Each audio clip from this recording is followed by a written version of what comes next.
Well, good morning and thank you all for being here. Yesterday, my property tax plan, Senate Bill 96, passed the House State Affairs Committee.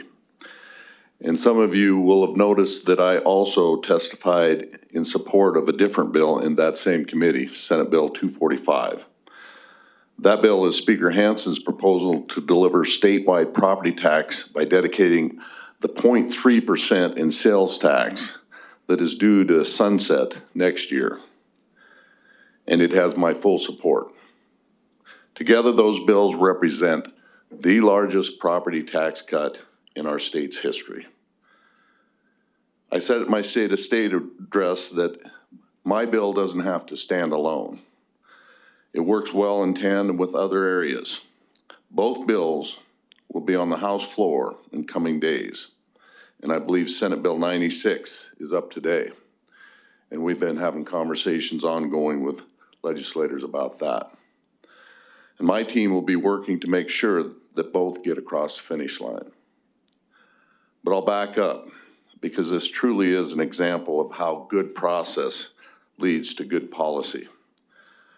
From time to time, Speaker Hansen and I, and you'll find this hard to believe, but from time to time we've had our differences on issues. But that's okay. I recognize the fact that Speaker Hansen's only human. He's going to be wrong from time to time. But I worked with him and with Leader Odenbach and with Leader Melhoff on the package of property tax bills that we can all support. That package includes both targeted and statewide relief. It includes both short-term and long-term relief, and it adds greater predictability and transparency to our property tax system. Josie is going to hand out one-pagers on what that agreement is now, and I'd be happy to take questions on any of that. I'll say this, the bottom two bills on that sheet have both been amended, and they're still working on them. I'm committed to the concept of those bills, and I'm very open to discussion about what the final form should look like.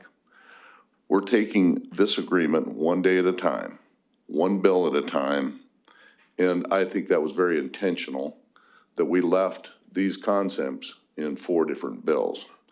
Senate Bill 96 is on the floor today, and we're working on that, and then we'll work on the rest of it.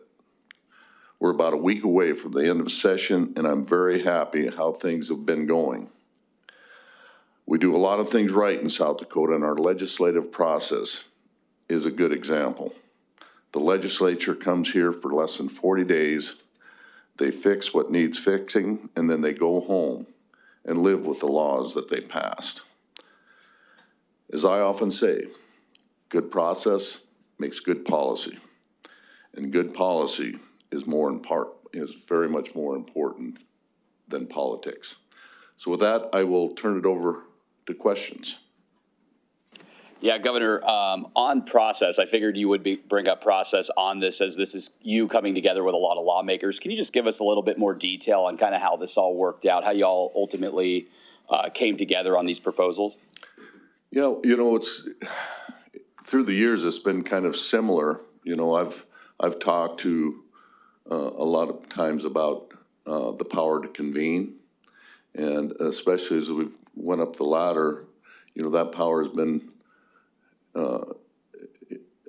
it's been emphasized to me just how effective that is. And so I started out. I had my top advisors and the people that are around me that I've worked with for decades on property taxes, and that I have a lot of keen respect for their insight. And we laid the cards on the table. I says, let's take a closer look at some of these plans. And some of the information that came out even in that there were some aha moments for me, even with Senate Bill 245. And the way I had an issue with the 0.3 just writing checks, random checks, and every homeowner gets a check for $400. That was just wrong-headed and it completely missed the mark. The revelation I had was when we looked at this through the lens of making adjustment to the general fund education mill levy. That hits the mark because the people that need relief the most get the most relief. And so that coupled with my plan, that made a lot of sense. And then we looked at some of the other areas that add transparency to the process, add predictability in some of the smaller bills. And so we kind of filtered through all the ideas that were on the table. And there were like 60, 70 bills, I think, this year dealing with property tax. And I believe the timing was right for a lot of reasons, but we have filtered through a lot of those. And the legislative process was pretty effective in taking a lot of bad ideas off the table. And so we were left with kind of a boiled down pool of ideas and bills that have already been vetted, and coming up with a package, a proposal. I met with leadership in both chambers to lay out those proposals, initially with the House leadership, because most of the bills that we were talking about were in the hands of the House, and then extended that to the Senate leadership. So it was just a process of convening meetings and then putting ideas together and reaching consensus. I'm sure your team that looked through 60 to 70 bills has their own thoughts on this, but I am curious if you think there was any merit to that process of just really throwing darts at 60 to 70 bills. That's just a lot of ideas being lobbed. Do you think there's kind of a value to that way of going about things with an issue like property taxes? Well, I said in my opening remarks that it's a good process, and it's fairly arduous, and it can be very frustrating sometimes because there is so much stuff coming through. And, in other times, maybe there are less bills introduced, which also helps the process. It doesn't help to have a lot of, just hundreds of bills. We had freshman legislators that were bringing 20 bills. And that's the part that I'm a little critical of, because in the old days, when you were a new legislator, you kind of learned the process before you dove into the deep end of the pool. And so that's my vantage point anyway. Governor, about a half hour ago, Senator Carl Perry compared crafting this kind of policy to a game of whack-a-mole, which is, it's really not a game that you win. It just kind of gets faster and faster until you get a high score. So with that in mind, when you're crafting these kinds of coalitions and this kind of policy on something so big like property tax that touches every aspect of civic life, what's the mentality as you enter this kind of battle, as it were? Well, I think the mentality for me and for my team is, just focusing on good policy and conservative values. I mean, when I looked at these proposals, first we want to cover our goals of targeted relief, and then a broader sense, a fairness point in statewide relief. And there was, I think for me, part of the process was understanding that point 3 that's coming off next year. There were tons of ideas already floating around of people kind of anxious to get their hands on that point 3, that $110 million, and looking for ways to spend it.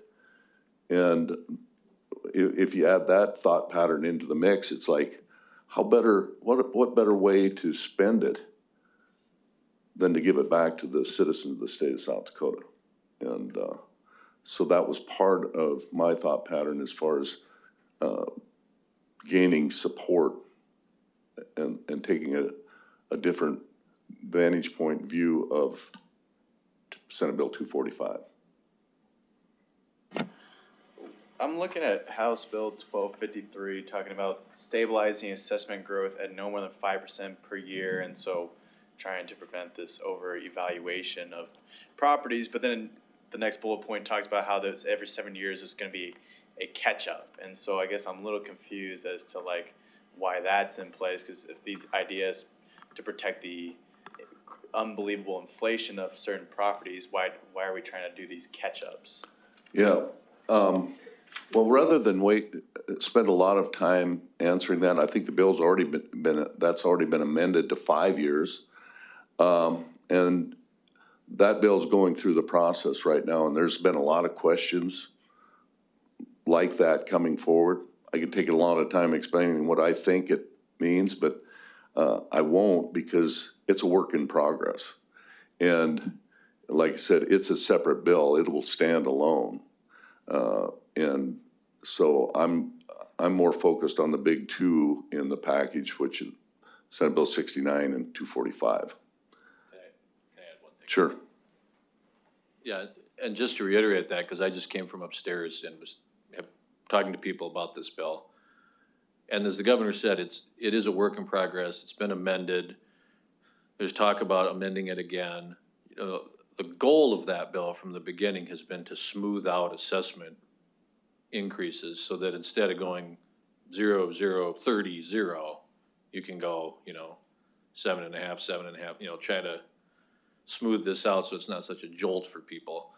And that is still the goal, and I think there's still a lot of conversation going on about the best way to achieve that. So the idea is that it won't be, the catch up is not going to be all that drastic because of these limited increases in valuation. That would be the hope, and again, as the governor said, maybe there's a different way of doing it that, we don't want to get too far into the particular bill as it's written right now, but keep it high level about this is what the goal is here. Governor, sorry. Yeah, Governor, earlier the Democratic leadership was in here on Senate Bill 96, and they said that your team is, quote, scrambling because you didn't put together the various coalitions to help get this bill stakeholder. They didn't really say who that was, but what's your reaction to that? What? Well, my reaction is I don't know what they're talking about. This bill has been out, Senate Bill 96 has been out there for over a year. You recall, we laid the concept out at the tail end of session a year ago, where I explained that I didn't want to try and push that through. If we'd have done it a year ago when we first come up, that would have been scrambling. That was over 12 months ago. So to say we're scrambling, I think is very much a misnomer. Governor, I know you recently rode along on, sorry. Oh, I would only add to say that it was put out a year ago, and we have done a ton of stakeholder engagement on this bill over the last year. County groups, city groups, schools, I don't even know who all, Farm Bureau, many of whom endorsed and supported this bill in committee. So this is, as the governor said, this is not something that was last minute. I don't even remember another time when a bill was unveiled in the last week of session the year before it was introduced. I mean, I'm not sure there's been a bill that's had a longer period of engagement and discussion than this bill has. And I would say for 245, the other bill, that particular bill came out earlier this week, but the concept of that bill is not a new concept either. I mean, there was even a former legislator from District 13 who brought a bill like that a year ago. So, I mean, these are not new ideas that we're talking about here. I think it was just a combination of all these bills. Sorry. I think it was just the combination of all of these bills kind of coming through at the last minute that they also took issue with.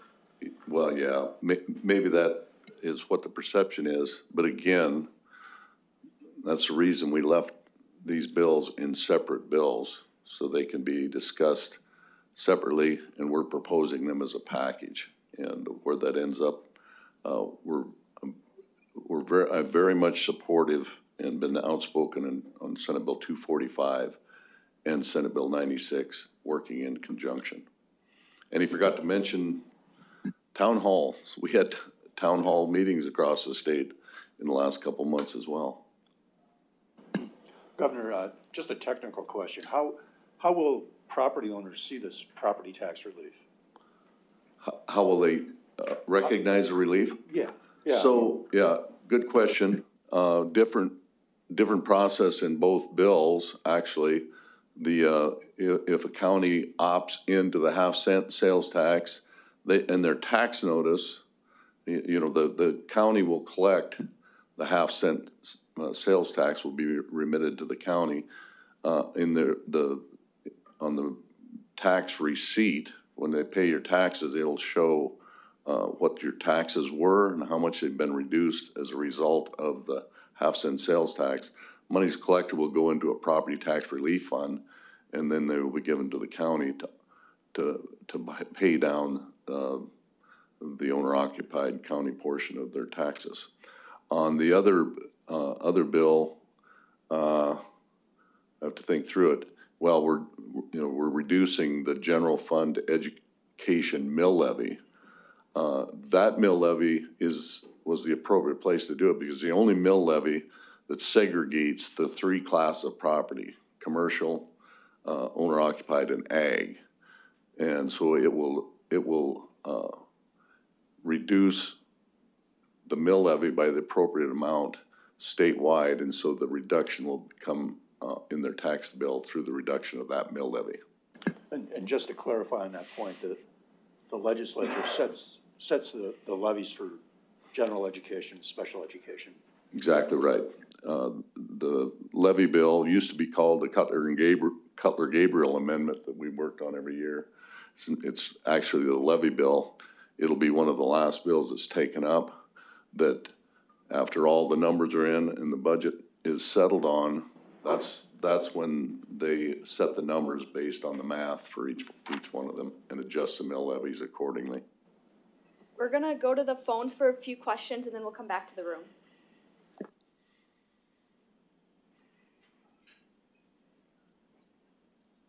Okay, seeing no one on the phones, we'll head back to the room.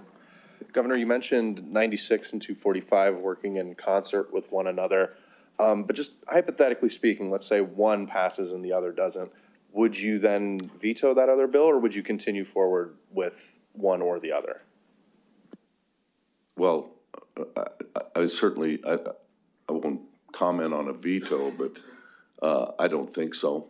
I mean, we're going to work to get them both across the finish line, and we'll see where we end up, if they're amended, if they've changed. But I won't comment as far as a potential veto.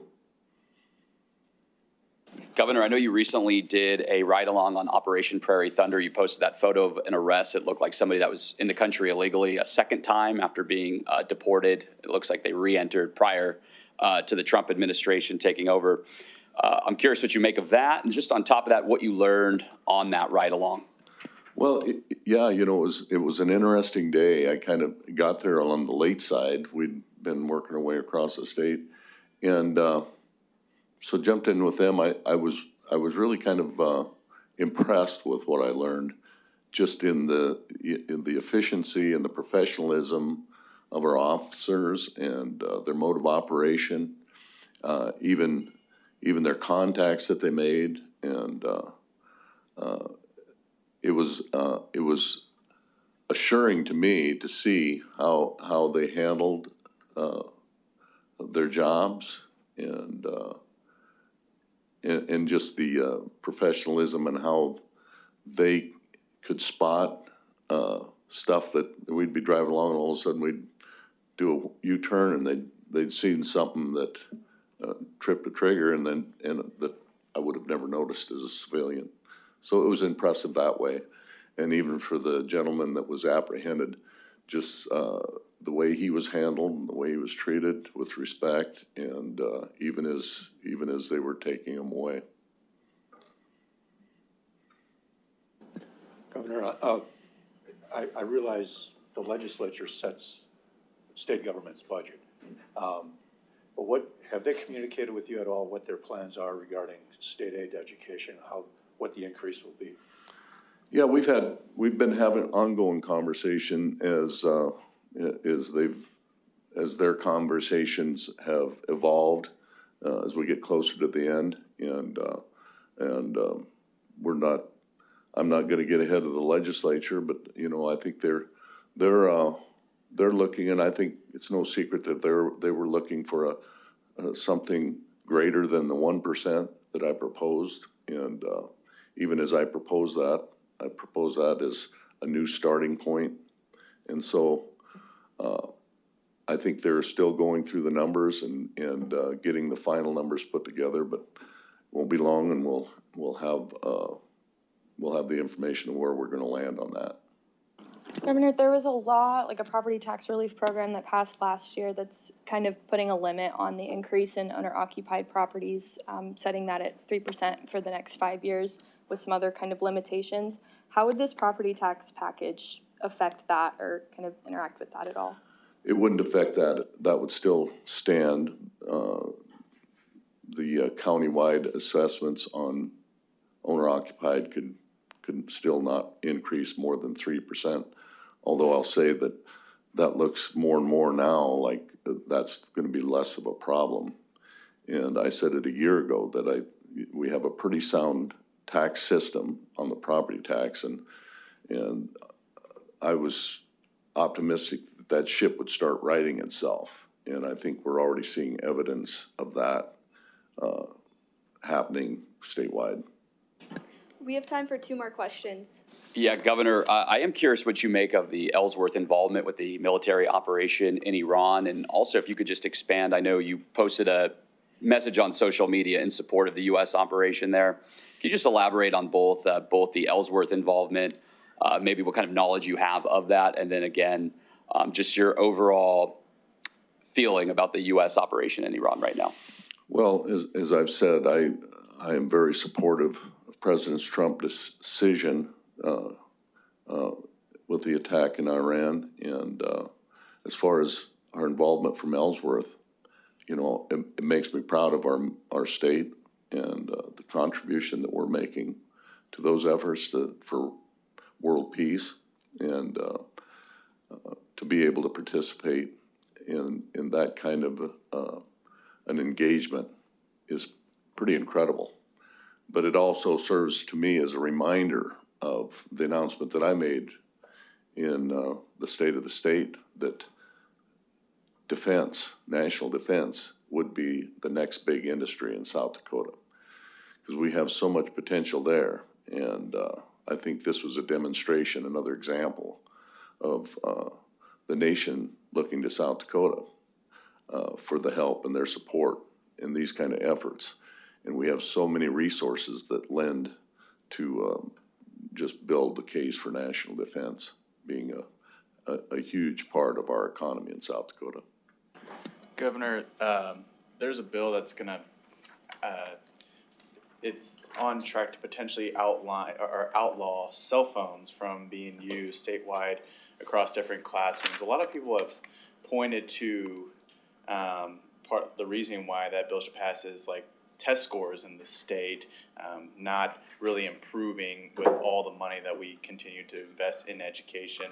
So my question, I guess it's also a two-parter, like, do you support that idea of having this statewide cell phone ban, and do you have any concerns about the, you know, our scores, our test scores in the state?